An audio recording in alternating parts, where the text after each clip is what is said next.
अस्सलाम वालेकुम जी, क्या हाल चाल है दोस्तों। ठीक ठाक, खैर खैरियत से। उम्मीद करता हूँ सब खैर खैरियत से होंगे और अपनी अपनी ज़िंदगी में मज़े से जी रहे होंगे। तो दोस्तों, आज का जो वीडियो बनाने का मकसद ये था कि मेरा एक बहुत इंटरेस्टिंग एक्सपीरियंस था, एक जो मैं आप लोगों के साथ शेयर करना चाह रहा था। और वो ये था कि जब मुझे दुबई में फ़र्स्ट टाइम जब जॉब मिली थी, तो मुझे वो किस तरह से वो जॉब मिली। मैं आपको बताता चलूँ कि जब 2019 में मैं विज़िट वीज़ा पे दुबई में आया था, तो सबसे पहला काम जो दुबई आके हर बंदे के एक माइंड में जो चीज़ होती है वो ये होती है कि उसने सबसे पहला क्या काम करना है। तो मेरे भी माइंड में वैसा ही था, जैसे हर एक उस बंदे के लिए होता है जो दुबई में फ़र्स्ट टाइम आता है। वो ये था कि भाई सबसे पहले हमने जाना है बुर्ज खलीफा। तो सबसे पहले मैं बुर्ज खलीफा गया, अपने दोस्तों के साथ और कज़नों के साथ बहुत अच्छा टाइम स्पेंड किया। फिर उसके बाद मैं गया सफारी पे, डेज़र्ट सफारी जिसको कहते हैं, और बहुत इन्जॉय किया और बहुत ज़्यादा मज़ा आया। और ऐसे ही दिन ब दिन मेरा टाइम गुजरता गया, कुछ दिन गुजरे, ऑलमोस्ट 1 मंथ मेरा जो था वो कंप्लीट हो चुका था और मैं 3 मंथ के विज़िट वीज़ा पे दुबई में आया था। तो दोस्तों, हुआ कुछ ऐसे कि एक दिन सुबह का टाइम था, 10-11 बजे का टाइम। तो मैं उठा तो उस टाइम पे रूम में कोई भी नहीं था, क्योंकि मैं जो रह रहा था वो अपने कज़न्स थे मेरे, उनके साथ रह रहा था और सब लोग वो अपने अपने काम पे जा चुके थे। तो नाश्ता करने के बाद जब मैं अकेला बैठा था तो मुझे कुछ बोरियत सी फील हो रही थी। तो मैंने ये सोचा और मेरे माइंड में एक चीज़ आई कि क्यों ना आज अपने लिए कोई जॉब वगैरह सर्च की जाए। अभी तो 1 मंथ गुजर गया है। तो फिर मैंने क्या किया कि ड्रेसअप होने के बाद मैंने एक अपनी सीवी बनवाई। और सीवी बनाने के बाद में एक्चुअली मुझे दोस्तों ने और कज़नों ने कुछ ने बताया था पहले से कि जिस जगह पे हम रह रहे थे, जहाँ पे हमारी अकोमोडेशन थी, बिल्कुल उसके नज़दीक ही एक बिल्डिंग थी। आई थिंक 14 to 15 उसके फ्लोर थे। तो मुझे पता चला कि वहाँ पे डिफरेंट कंपनीज़ हैं जिनके वहाँ पे ऑफिसेज़ वगैरह हैं। तो मैंने ये सोचा कि अभी जो सबसे नज़दीक है, जहाँ पे मैं अभी इजीली जा भी सकता हूँ अकेले, तो मैं वहाँ पे अपने डॉक्यूमेंट्स वगैरह लेके और अपनी सीवी लेके वहाँ पे चला गया। तो सबसे पहले जब मैं वहाँ पे इंटर हुआ तो मैंने सोचा कि क्यों ना जो है ग्राउंड फ्लोर से सीवीज़ ड्रॉप करता हुआ मैं हर ऑफिस में जाऊँ। तो मैंने ऐसे ही किया बिल्कुल। और ग्राउंड फ्लोर से लेके जब मैं 8th फ्लोर पे पहुंचा, तो 8th फ्लोर पे बहुत इंटरेस्टिंग मेरे साथ एक सीन हुआ जो मैं आप लोगों के साथ शेयर करना चाह रहा हूँ। बेसिकली वो ये था कि मैं एक ऑफ़िस के अंदर गया, बहुत ही अच्छा वेल मेंटेन ऑफिस था। और बहुत से वहाँ पे केबिन्स वगैरह बने हुए थे, जैसे मोस्टली ऑफिस में होता है।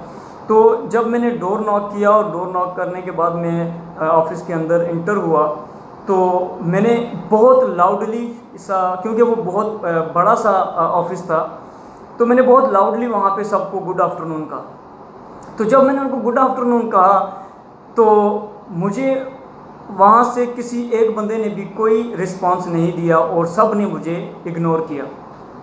जब सब ने मुझे इग्नोर किया और मुझे कोई रिस्पांस नहीं आया, तो उस टाइम पे मैं बहुत बैड फील किया और मेरी बहुत अजीब सी मुझे फीलिंग्स हुई कि यार ऐसे कैसे कि यार मैंने इतने ऊंचे से आके सबको मतलब गुड आफ्टरनून कहा और इवन किसी ने मुझे लिफ्ट तक नहीं करवाई। खैर मैं वहाँ से अपने दबे पाँव वापस बाहर की तरफ निकल रहा था। तो जैसे ही मैं उस ऑफ़िस के दरवाजे से बाहर हुआ, तो उसी ऑफ़िस के बिल्कुल सामने एक ऑफ़िस था जो कि ओपन था, और उसके अंदर सामने एक चाइनीज़ जो था वो मुझे नज़र आ रहा था बैठा हुआ। तो देखने में ऑब्वियसली लग रहा था कि वो किसी कंपनी का ओनर या बॉस ही होगा। तो वैसे मैंने दिल में सोचा कि चलो इसके पास चले जाते हैं।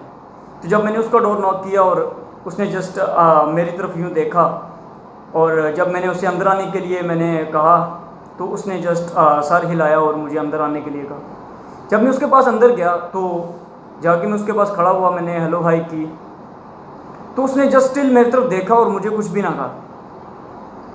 तो फिर मैंने खुद ही जो मैं अपनी सीवी वगैरह लेके गया हुआ था, तो मैंने अपनी सीवी एक निकाली और उसके हाथ में दे दी और मैंने कहा सर मैं जॉब वगैरह ढूंढ रहा हूँ, तो मैं विज़िट पे आया हूँ। तो उसने मेरी सीवी ली और सीवी उसने देखने के बाद एकदम से वो मुझसे पूछता है बड़े स्माइली दे के, मुझे कहता है कि तुम चाइनीज़ बोल सकते हो। तो अब उसने ये बात क्यों कही थी, वो इसलिए कही थी क्योंकि इसके पीछे भी एक रीज़न था। वो ये था कि जब मैं MBA में था और रावलपिंडी में मैं एक यूनिवर्सिटी में पढ़ रहा था, तो तब वहाँ पे मेरे एक दोस्त ने मुझे मशवरा दिया था कि बिल्कुल हमारी यूनिवर्सिटी के साथ ही एक गवर्नमेंट इंस्टीट्यूट था, तो उसने कहा कि वहाँ पे जो है वो फ्री चाइनीज़ लैंग्वेज कोर्सेज़ करवा रहे हैं। शॉर्ट कोर्सेज़ होते हैं बेसिकली 4 मंथ के। तो उसने मुझे कहा कि यार हम भी एडमिशन ले लेते हैं, चलो कुछ सीख लेंगे। तो तब हमने फैसला किया था कि यार चलो ठीक है, हम सीख लेते हैं, हम एडमिशन ले लेते हैं। तो हमने वहाँ पे जाके एडमिशन ले लिया। उसके बाद दोस्तों ऐसा हुआ कि फिर मैंने उसको बताया, क्योंकि मेरी जो रिज्यूम थी उसमें मैंने चाइनीज़ लैंग्वेज को मेंशन किया था, जिसकी वजह से उसने मुझसे ये बात पूछी थी। तो मैंने उसको फिर बड़े ओपनली मैंने कहा कि मैं फुल तो प्रॉपर चाइनीज़ नहीं बोल सकता, बट मुझे कुछ ना कुछ जो है वो चाइनीज़ लैंग्वेज के बारे में नाउ हाउ है। तो उसने मुझे एक बहुत सी पोलाइट किस्म के अंदाज़ में उसने मुझे कहा okay no problem, you try to speak. तो फिर दोस्तों एकदम से मेरे ख्याल आया जहन में कि यार हमें जब मैं चाइनीज़ सीख रहा था तो तब उन्होंने हमें ये चीज़ बड़े अच्छे तरीके से सिखाई थी कि जब भी आप लोगों ने किसी को अपना इंट्रोडक्शन करवाना है, ख़ुसूसी तौर पे जब आप किसी जॉब के लिए जाते हो, तो आपने अपना इंट्रो कैसे करवाना है, वो हमने चाइनीज़ में बहुत अच्छे से सीखा था।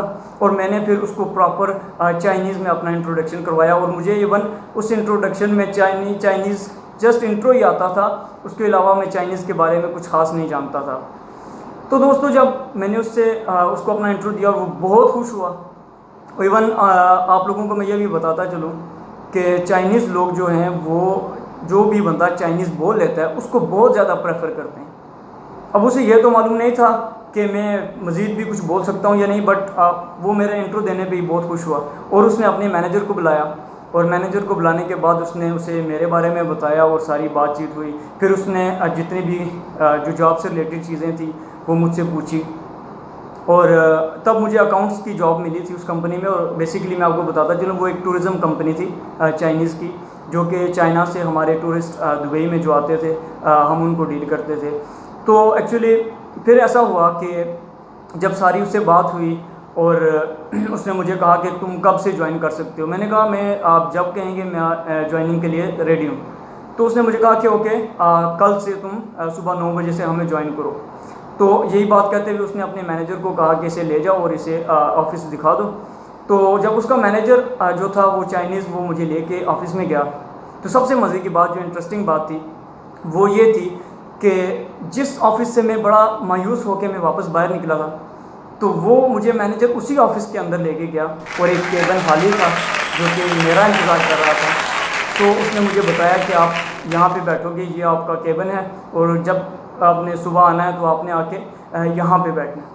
तो तब मैंने ये चीज़ सोची कि यार देखो अभी कुछ टाइम पहले मैं कितना मायूस होकर यहाँ से निकला था, और अल्लाह ने मुझे यहाँ पे ही जॉब देनी थी, यहाँ पे ही भेजना था, और मुझे वो फाइनली जॉब मिल गई।